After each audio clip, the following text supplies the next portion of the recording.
2 Samuel Part 2.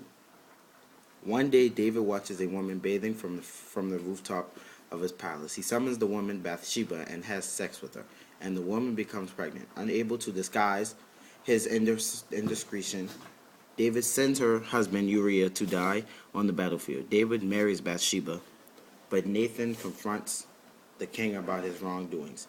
Nathan tells a parable about a wealthy man who steals a poor man's only prized sheep. David is outraged by such selfishness, and Nathan informs David that the parable is about him, which is a story. Nathan predicts that God will bring on David's household. David repents for his wrongdoings, but despite his fasting and praying, Bathsheba's son dies during childbirth. Afterward, David and Bathsheba have another son. David's older son Amnon falls in love with his half-sister Tamar and rapes her. David is furious but does nothing. Instead, Tamar's brother Absalom invites Amnon out to the country, where he and David's other sons murder Amnon. Absalom flees to a remote city for 3 years. But David, after mourning for Amnon, allows his son Absalom back to Jerusalem.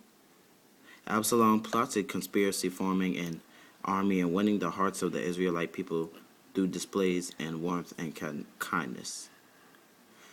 To his frustration of his officials, David shows mercy to all of Absalom's supporters who approach him for forgiveness, especially Absalom's commander Amasa. David sends messages to the leaders of Judah and tribe, welcomes him back to Jerusalem. Remaining tribes, Absalom's chief supporters feel that David will be angry at them. An uprising ensues, but Joab traps the rebels in a city, and the city's residents hand over the severed head of the rebel leader. Angered that David has shown mercy,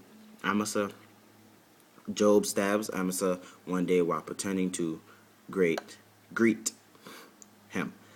David rebuilds his throne with continued acts of local diplomacy,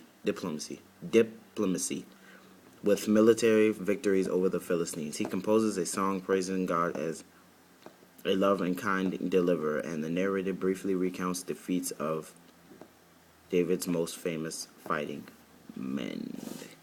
And that's it. That's all of the rest of 2 Samuel. Well, the second half of 2 Samuel.